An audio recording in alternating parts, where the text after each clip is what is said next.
నమస్కారం డాక్టర్ బండి విశ్వేశ్వరరెడ్డి గారు. నమస్కారం నాగరాజు గారు. చాలామంది అంటూ ఉంటారు డబ్బులు ప్రవాహం కొద్దిగా వస్తూ ఉండాలని చెప్పేసి. ఎవరైనా సరే మనస్ఫూర్తిగా అదే కోరుకుంటూ ఉంటారు. సరే, ఆ విధంగా జరగడానికి అసెట్స్ ఏమైనా క్రియేట్ చేయొచ్చా? శివ ఓం. అసెట్ అంటేనే దాని మీనింగే నిరంతరము ప్రతి నెల అకౌంట్కు వస్తూ ఉండేది అసెట్. అంటే కంటిన్యూగా ఒక ఫ్లో అనేది ఉంటుంది, దాన్ని అసెట్ అంటారు. చాలామంది అసెట్కి మీనింగ్ తెలియక చాలా పొరపాట్లు చేసి నష్టపోతుంటారు. ఇక్కడ పైప్ లైన్ థియరీ అని ఒకటి ఉంది. పైప్ లైన్ థియరీ అదేంటంటే, ఒక ఊర్లో వాళ్ళందరికీ నీరు దూరంగా కొండలోంచి తీసుకుని రావాలి. అక్కడి నుంచి తీసుకురావడానికి వాళ్ళకు టైం వేస్ట్ అవుతుంటుంది, ఎనర్జీ వేస్ట్ అవుతుందని చెప్పేసి వాళ్ళు ఒక కాంట్రాక్ట్కి పిలుస్తారు. ప్రతి ఇంటికి నీరు సప్లై చేయాలి. మీరు ఎంత తీసుకుంటారని అంటే ఇద్దరు ముందుకు వస్తారు. అందులో ఒక అతను నాకు బిందెకు ₹1 ఇవ్వండి, నేను ఇంటింటికి పోస్తాను అంటాడు. రెండో అతను నాకు బిందెకు 50 పైసలే ఇవ్వండి అని అంటారు. సరే, మీకు ఇద్దరికి అవకాశం ఇస్తాం, ఒక నెల చూస్తాం, ఎవరిది సెట్ అయితే వాళ్ళని ఉంచుకుంటాం అంటాడు. రెండో కాంట్రాక్టర్ని తీసేస్తారు, అది వాళ్ళది అన్నట్టు. రైట్, ఇప్పుడు వర్క్ స్టార్ట్ అయిపోతుంది. ఫస్ట్ కాంట్రాక్టరు ఎవరైతే బిందెకు ₹1 అడిగారో అతను ఏం చేస్తాడు, ఈ పక్క భుజానికి ఈ పక్క భుజానికి 4 అంటే ఒకటేసారి ఒక 10 బిందెలు, ఈ పక్క 5 ఈ పక్క 5 తీసుకెళ్తాడు. అక్కడికి వెళ్ళి అన్నీ ముంచుకుంటాడు, కట్టెత తీసుకొచ్చి ఇంటికి సప్లై చేస్తుంటాడు. ఈ రకంగా చేస్తుంటాడు. రెండో కాంట్రాక్టరు కనపడ్డు ఊర్లో. అందరూ అనుకుంటారు ఎక్కడి నుంచి చేస్తాడు, వేరే కష్టపడి మోసేవాడికి ₹1 దొరకట్లేదు, ₹10 ఎక్కడి నుంచి వస్తుంది 50 పైసలకు కాదు, కాబట్టి పారిపోయాడు అందరూ భయపడి అని చెప్పి అనుకుంటుంటారు. ఒక రోజు 2 రోజుల తర్వాత మళ్ళీ వస్తాడు. అరే మళ్ళీ వచ్చాడు అని చెప్పేసి సరే ఏం చేస్తాడో చూద్దామని ప్రస్తుతానికైతే ఇంత పని జరుగుతుంటుంది, పని చేయించుకుంటుంటారు. రెండో అతను ఏం చేస్తాడనంటే, ఎక్కడికి వెళ్ళాడు ముందు స్టడీ చేసి అక్కడికి వెళ్ళి సిటీకి వెళ్ళి పైప్స్ తీసుకొస్తాడు, వాటర్ పైప్స్. అవి అక్కడ ఎక్కడైతే నీటి రిసోర్స్ ఎక్కడుందో అక్కడి నుంచి ఊరి వరకు పైప్స్ అన్నీ పాతుకుంటూ వచ్చేస్తాడు ఊర్లోకి వచ్చి 5 ఇంటి దగ్గర ఒక్కొక్క ట్యాప్ పెట్టేసి అక్కడికి వెళ్ళిన తర్వాత అక్కడ ఒక సైఫన్ సిస్టమ్ ఒకటి అరేంజ్ చేస్తాడు. సైఫన్ సిస్టమ్ అంటే ఏంటంటే, పైన నీళ్ళు ఉంటే ఒక పైప్ ద్వారా మనం లాగి వదిలితే కిందికి ఎటువంటి ఎలక్ట్రిసిటీ మోటారు పవర్ లేకుండా కిందికి వచ్చేస్తుంది. దాన్ని సైఫన్ సిస్టమ్ అంటారు. అంటే నీటి సమతుల్యత ఏదైతే పైన ప్రెషర్ ఎక్కువ ఉందో అది ప్రెషర్తో కిందికి వస్తుంటాయి అన్నట్టు. దానికి ఎలక్ట్రిసిటీ అవసరం లేదు, నేచర్గా వస్తాయి. ఆ రకంగా ఆ సైఫన్ సిస్టమ్తో ఇంటింటికి కనెక్ట్ చేసేస్తాడు. కనెక్ట్ చేశాక వీడి పని ఆగిపోతుంది. ఎందుకంటే ₹10 దొరుకుతున్నాయి కదా, ₹1 ఎందుకు తీసుకుంటారు జనాలు, ₹1 తీసుకోరు. కాబట్టి తర్వాత ఫస్ట్ ₹1 ఒక బిందె తెచ్చిస్తానని చెప్పిన అతను ఊరు వదిలి వెళ్ళిపోతాడు, గిట్టుబాటు కాదు. కాబట్టి ఏమర్థమైంది ఇక్కడ అంటే, మనము ఈ పైప్ లైన్ సిస్టమ్ స్టోరీలో ఎప్పటికీ కంటిన్యూగా ఫ్లో వస్తూ ఉండాలి, అక్కడ ఆగకుండా వాళ్ళందరికీ సప్లై చేయాలి. ప్లస్ ఒక్కసారి చేసి పెట్టి అతను ఆ ఊర్లో ఉండాల్సిన అవసరం లేదు, ఇంకొకరిని సూపర్వైజర్ని పెట్టి ఇంకొక చోట పనికి వెళ్తాడు. కానీ తనకు డబ్బులు వస్తున్నాయా, బిందెకు 50 పైసలు వస్తాయి. అలా వస్తూనే ఉంటాయి.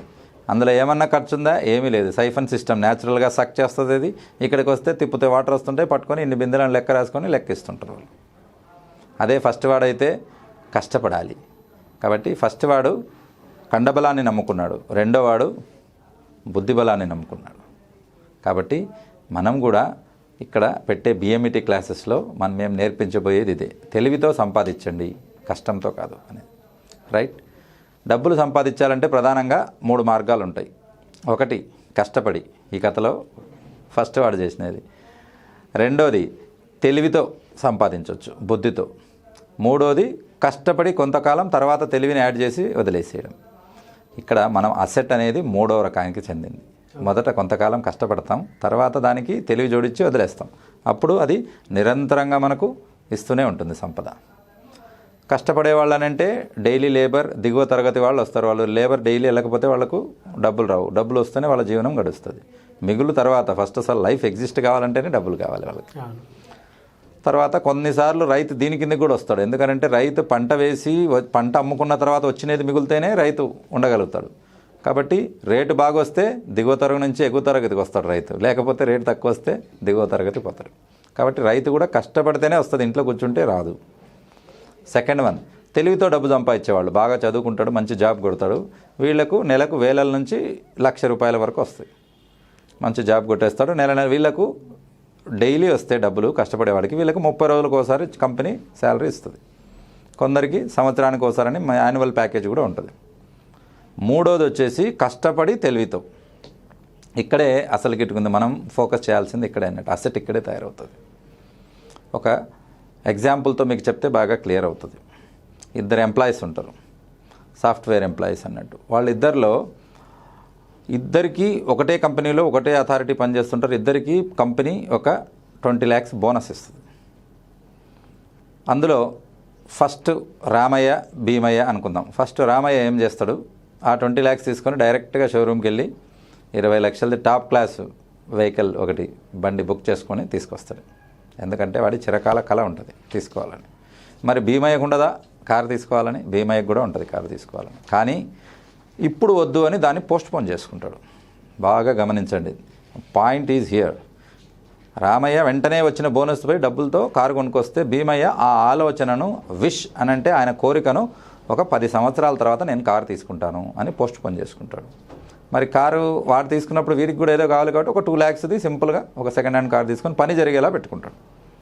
రైట్. ఇక్కడ వచ్చిన బోనస్ నీడు కారు తెచ్చుకుంటే అతను ఏం చేస్తాడు, మార్కెట్లో అసెట్ ఏమన్నా ఉందా అని సెర్చ్ చేస్తారు. అసెట్ అంటే రామయ్యకు తెలియదు, భీమయ్యకు బాగా తెలుసు అసెట్ గురించి. అలా సెర్చ్ చేస్తే అక్కడ ఒక ఏరియాలో ఒక లాడ్జ్ లీజుకి ఇస్తున్నారు అనే విషయము ఒకటి అర్థమవుతుంది. అక్కడికి వెళ్ళి మాట్లాడి వాళ్ళతో ఏకంగా ఆ లాడ్జిని కొనేస్తాడు 20 lakhsకి. ఆ లాడ్జి కొనేసి మళ్ళీ బయట నుంచి ఒక 4 lakhs 5 lakhs తెచ్చి దాన్ని ఇంకా బాగా పాలిష్ చేసి నీట్గా చేసి అక్కడ అంతకుముందు లేని ఫెసిలిటీస్ అన్నీ కలిగిస్తాడు. ఏసీ లేకపోవడం, కలర్సింగ్, తర్వాత దానికి ఒక లుక్, తర్వాత తన తెలివి ఉంది కదా, తెలివిని జోడించాలి కదా, అది ఆన్లైన్లో పెట్టేయడము. ఇప్పుడు ఓయో రూమ్స్ ఇలా ఉన్నాయి కదా, అలా ఆన్లైన్లోనే బుక్ చేసుకోవచ్చు. మంచి స్టాఫ్ని పెట్టడము, తర్వాత కంప్యూటర్ పెట్టేసేయడము, రిసెప్షనిస్ట్ పెట్టడం, ఇలా ఒక పద్ధతిగా చేసేసి పెట్టేస్తాడు. ఒక 5 లక్షలు ఎక్స్ట్రా పెడతాడు. అందరూ వీడు బాగా ఎంజాయ్ చేస్తున్నాడు, వాడు పిచ్చోడు డబ్బులు పెడుతున్నాడు అని అనుకుంటారు అందరూ. ఇది స్టార్టింగ్లో కథ. ఒక 10 ఏళ్ల తర్వాత చూద్దాం, 10 years తర్వాత ఏమై ఉంటుందని. 10 years తర్వాత 20 లక్షలు కొన్న కారు ఒక్కటి కొంటే సరిపోదు కదా రామయ్యకి. ఏం కావాలి అందులో? Petrol, maintenance. అది నెలకు 10,000 వస్తుంది, సంవత్సరానికి 1,20,000. అలా 10 సంవత్సరాలకు 12 లక్షలు మెయింటెనెన్స్ వచ్చింది. అంటే 20 లక్షలు ప్లస్ మెయింటెనెన్స్ మళ్ళీ 12 లక్షలు వచ్చింది. 10 ఏళ్ల తర్వాత కారు అమ్మితే 5 లక్షలు వచ్చాయి. ఆ 5 లక్షలు మెయింటెనెన్స్ 12లో తీసేస్తే 7 లక్షలు ఆయనకు మైనస్ వచ్చింది.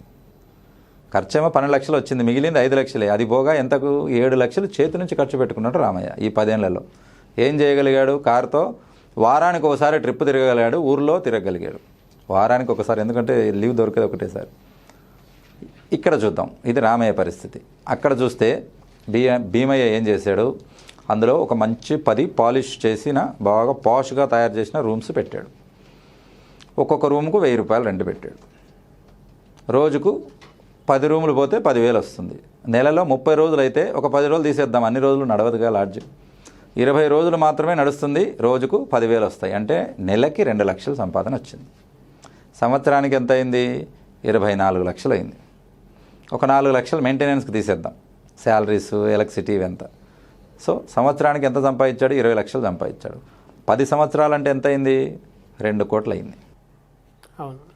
ప్లస్ మీరు గమనించాల్సింది ఇంకొకటి ఏంటంటే, ఈయన కొన్నప్పుడు ఆ సైట్ వాల్యూ 20 లక్షలు ఉండేది, ఈ 10 సంవత్సరాలకు 3 రెట్లు పెరిగి సైట్ వాల్యూ 70 లక్షలు అయింది. సైట్ వాల్యూ 70 లక్షలు అంటే అసెట్ విలువ పెరిగింది. అసెట్ నుంచి ఆయనకు దాదాపు ₹2 కోట్ల డబ్బులు రావడం జరిగింది. కానీ భీమయ్య తెలివైనడని చెప్పుకున్నాం కదా, అలాగే ఉండడు కదా. ప్రతి నెల వచ్చిన 2 లక్షలు అట్లే ఎందుకు పెడతాడు? ఆ 2 లక్షలు మళ్ళీ తీసుకొని వెళ్ళి మార్కెట్లోనో లేకపోతే షేర్ మార్కెట్లోనో బయట ఇవ్వడమో ఏదో రకంగా చేసి కనీసం ₹1 నుంచి ₹1.5 వడ్డీ గిట్టుబాటు అయ్యేలా చూసుకుంటాడు. కాబట్టి అలా ఆ 2 కోట్లకు 10 సంవత్సరాలు కాబట్టి 2కు 2 4 కోట్లు యాడ్ అయిపోయింది. ఓకే. అసెట్ 70 లక్షలు అయింది, 4 కోట్లు, 4.7 కోట్లు ప్లస్తో భీమయ్య ఉంటే మైనస్ 7 లక్షల ఖర్చుతో రామయ్య ఉంటాడు. టైం ఎక్కడ తేడా కొడుతుంది అని అంటే, ఈయన విలాసం చూసుకున్నాడు, స్టేటస్ చూపించాలని చూసుకున్నాడు. ఆయన 2 లక్షల కారు తీసుకున్నాడు. పని అక్కడ కూడా జరిగింది. అక్కడ కూడా తను కూడా వాడుకున్నాడు, ఫ్యామిలీని తిప్పాడు, ఆయన కూడా వెకేషన్ తిరిగాడు. కానీ 2 లక్షలు సెకండ్ హ్యాండ్ కార్ తీసుకున్నాడు. వీడు షోరూమ్ కార్ తీసుకొని లాస్ట్కు 7 లక్షలు ఖర్చుతో మిగిలాడు. ఈయన దాదాపు 4 కోట్లు వచ్చి అప్పుడు ₹1,00,00,000 కారు కొనగలిగే స్టేజ్కి వచ్చాడు. అయినా ఆ ఫ్లో ఆగుతుందా? ఆగదు. వాల్యూ అట్లే ఉంది, వస్తూనే ఉంటుంది. 10 ఏళ్ళకి ఇన్ఫ్యాక్ట్ ₹1,000 పోయే రూమ్ ఇప్పుడు 2,000కి వెళ్తుంది. అవునా కదా? కాబట్టి 20 లక్షల కోరికను మీరు 10 ఏళ్ళు పోస్ట్పోన్ చేసుకుంటే ₹1,00,00,000 కారు తీసుకునే స్టేజ్కి రాగలుగుతారు. ప్లస్ మీకు హ్యాండ్ఫుల్ ఆఫ్ క్యాష్ ఉంటుంది. కాబట్టి దాన్ని ఇంకా వేరే బిజినెస్లో పెట్టడానికి వస్తుంది. కాబట్టి అసెట్ అంటే ఇది. కాబట్టి ఇలాంటి అవకాశాలు అందరికీ వస్తాయి. కానీ ఎక్కువ మంది జనాలు వీళ్ళను నియో రిచ్ అంటారు. రిచ్ కాదు, నియో రిచ్. రిచ్కు నియో రిచ్కు తేడా ఏంటంటే, రిచ్ పీపుల్ ఎప్పుడు మా దగ్గర డబ్బు ఉందని చూపించరు. పెద్ద తేడా ఏంటంటే, రిచ్ పీపుల్ ఎప్పుడు మా దగ్గర డబ్బు ఉందని చూపించారు. వాళ్ళు సెకండ్ హ్యాండ్ కారే వాడతారు, 6 నెలలకు మొబైల్ మార్చరు, ఒక్కసారి సెల్ తీసుకుంటే కనీసం 2 ఇయర్స్ అలా వాడతారు. అవసరాన్ని బట్టే సెల్ కొంటారు, అవసరాన్ని బట్టే ఖర్చులు పెడతారు, అవసరాన్ని బట్టే చేస్తుంటారు. ఇది రిచ్కు. నియో రిచ్ ఏంటంటే, నియో రిచ్ గ్రూప్ యొక్క క్యారెక్టర్ ఏంది, మేము రిచ్ అని చూపించాలి వాళ్ళు. దాన్నే నియో రిచ్ అంటారు. అంటే రిచ్ కాకపోయినా మేము రిచ్ అని చూపించాలంటే ఏం చేయాలి? పార్టీస్ పెట్టాలి, పార్టీలకు ఖర్చు పెట్టాలి, కారులో తిరగాలి, ఖరీదైన కారులో, ఖరీదైన బంగ్లాలు, పెద్ద పెద్ద రెంట్స్ పెట్టి ఉండాలి. ఆ రకంగా చూపిస్తూ తరిగిపోతారు, వీళ్ళు పెరుగుతారు. కాబట్టి అసెట్ అనేది ఇలా పెట్టుకుంటే నోట్లు కట్టలు కాదు, మీకు మూటలుగా కూడా వస్తాయి. కాబట్టి చూడండి తేడా ఇక్కడ. 20 లక్షలతో పెట్టుకుని కోట్లు ఎలా సంపాదించాడు, 20 లక్షలు పెట్టుకుని ఎలా డబ్బులు పోగొట్టుకున్నాడు అని చెప్పేసి. Thank you so much. Affirmation ఏం చెప్తారండి దీనికి అఫర్మేషన్ ఏంటంటే, మనం ఉన్న పరిస్థితుల్లో చూసి ఖర్చు పెట్టుకోవాలి. అవసరానికి మించి మనం వస్తువులు కొన్నట్టయితే ఏదో ఒక రోజు మనకు అవసరం ఉన్న వస్తువులు మనం అమ్ముకోవాల్సి వస్తుంది. కాబట్టి ఈ జాగ్రత్తతో మీరు ఏం చేస్తారనంటే, ఏదైనా ఒక వస్తువు కొనాలి అన్నప్పుడు దాన్ని పోస్ట్పోన్ చేయడం మంచిది. ఒక వారం తర్వాత లేదా ఒక నెల తర్వాత అని పోస్ట్పోన్ చేసుకోండి. ఈ వారం నెల రోజు లోపల మీరు అనలైజ్ చేసుకుంటారు, అది అవసరమా కాదా, దాంతో కొంత నష్టం ఏంటి, లాభం ఏంటి, మనకేంటి ఉపయోగం అని. అంత లోపల మీ ఐడియా మారిపోతుంది. కాబట్టి గివ్ సమ్ టైం. ఎగ్జైట్మెంట్తో చేయకూడదు. ఎప్పుడు షాపింగ్ సంతోషంగా చేశారంటే షాపింగ్ మాల్లో ఎంజాయ్ చేస్తున్నాం, మీ డబ్బు అంతా ఇదైపోతుంది. కాబట్టి అవసరానికి మాత్రమే మీరు కొన్నారనుకోండి, మీ డబ్బు మిగులుతుంది, మీ డబ్బు మీకు సేవ చేస్తుంది తర్వాత. Thank you so much. Online classes అయ్యి చాలామంది అడుగుతున్నారు, ఎప్పుడు ఉండొచ్చు అంటారు? డెఫినెట్గా ఈ స్టోరీలో మీరు రామయ్య కాకుండా భీమయ్యలే కావాలని నా ఆశ, కోరిక కూడా. కాబట్టి మరి ఆ గైడెన్స్ ఎవరిస్తారు? ఆ గైడెన్స్ ఇవ్వడానికే ఈ క్లాసెస్ పెట్టడం జరిగింది. కాబట్టి కింద కనపడిన నంబర్లకు మీరు కాల్ చేసి క్లాస్ బుక్ చేసుకుంటే మీకు వాల్యుబుల్ గైడెన్స్ ఇచ్చి మీ డబ్బును 10 చేసే బాధ్యత ఈ ప్లాట్ఫామ్ తీసుకుంటుంది. Thank you sir. Thank you so much. Thank you Nagaraju గారు. Thank you Suman TV and thank you viewers. చూసారు కదండి వీడియో. ఈ వీడియోపై మీ అభిప్రాయాన్ని కామెంట్ రూపంలో తెలియచేయండి. అండ్ పర్టికులర్గా మీకు online class, offline class, money affirmation, visualisation, law of attraction and money attraction, వీటితో పాటు హెల్త్, వెల్త్, వాటికి సంబంధించినటువంటి విషయాలు అవగాహన ఏమైనా కావాలి అనుకుంటే, లేదంటే అపాయింట్మెంట్ తీసుకుని సలహాలు, సూచనలు సంప్రదించుకోవాలి అనుకుంటే స్క్రీన్ మీద కనిపిస్తున్న నెంబర్ వెంటనే సంప్రదించండి. అండ్ మీకు గ్రూప్ మెడిటేషన్ అంటే మనీ మెడిటేషన్ని 23వ తారీఖు, సో పౌర్ణమి రోజు డాక్టర్ బండి విశ్వేశ్వర రెడ్డి గారు చేస్తున్నారనమాట. గ్రూప్ మెడిటేషన్ అని స్టార్ట్ చేశారు. అందులో 1,00,000 మంది ఉండాలనే కార్యక్రమంతో ముందుగా దానికి సంబంధించినటువంటి ఇన్ఫర్మేషన్ కూడా ఇస్తూ ఉన్నారు. మీరు ఎవరైనా అటెండ్ అవ్వాలి అనుకుంటే స్క్రీన్ మీద కనిపిస్తున్న నెంబర్కి వెంటనే సంప్రదించి అటెండ్ అవ్వచ్చు. అందులో ముఖ్యంగా మనీ మెడిటేషన్ చార్ట్ ఒకటి అండ్ దాంతోపాటు హోరా చార్ట్ ఒకటి ఆ ప్రోగ్రామ్ త్రూ కల్పిస్తారనమాట. అంటే అందరికీ పంపించడం జరుగుతుంది. సో ఇంట్రెస్టెడ్ పీపుల్ ఉంటే వెంటనే స్క్రీన్ మీద కనిపిస్తున్న నెంబర్కి వెంటనే సంప్రదించి సలహాలు, సూచనలు ఏమైనా తీసుకోవాలనుకున్నా, లేదంటే క్లాస్కి అటెండ్ అవ్వాలనుకున్నా రిజిస్ట్రేషన్ చేసుకోండి. Thank you.